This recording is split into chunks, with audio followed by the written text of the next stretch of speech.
ఉద్యోగులపై అతి నిఘా పెట్టిన ఈ కామర్స్ దిగ్గజం అమెజాన్ కు ఫ్రాన్స్ గోప్యతా రక్షణ సంస్థ భారీ జరిమానా విధించింది. తన వేర్ హౌస్ లో పనిచేస్తున్న ఉద్యోగుల పనితీరు, కార్యాచరణను పర్యవేక్షించడానికి అత్యంత అనుచిత వ్యవస్థను ఉపయోగించినందుకు అమెజాన్ కు వందల కోట్లలో జరిమానా విధించింది. అమెజాన్ ఉపయోగిస్తున్న మానిటరింగ్ సిస్టమ్ ఫ్రాన్స్ లాజిస్టిక్ విభాగంలోని మేనేజర్లను, ఉద్యోగులను చాలా దగ్గరగా పర్యవేక్షించడానికి అనుమతించిందని, ఇది యూరోపియన్ యూనియన్ నిర్దేశించిన గోప్యతా ప్రమాణాలను ఉల్లంఘించిందని ఫ్రెంచ్ డేటా ప్రొటెక్షన్ అథారిటీ తన వెబ్సైట్లో పేర్కొంది. స్టవ్ మెషిన్ గన్ అని పిలిచే స్కానర్లతో ఉద్యోగులను పర్యవేక్షిస్తోంది. ఉద్యోగులు ఈ స్కానర్ల ద్వారా పార్సిళ్లను స్కాన్ చేయాల్సి ఉంటుంది. పార్సిళ్లను 1.25 సెకండ్ల కంటే తక్కువ సమయంలో స్కాన్ చేస్తే వారి పనితీరు బాగాలేనట్టు లెక్క.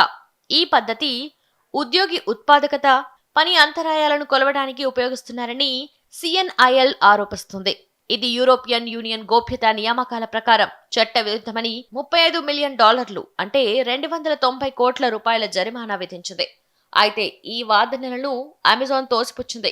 సిఎన్ఐఎల్ చేసిన ఆరోపణలతో తాము తీవ్రంగా విభేదిస్తున్నామని, అపీల్ ఫైల్ చేసే హక్కు తమకు ఉందని తెలిపింది.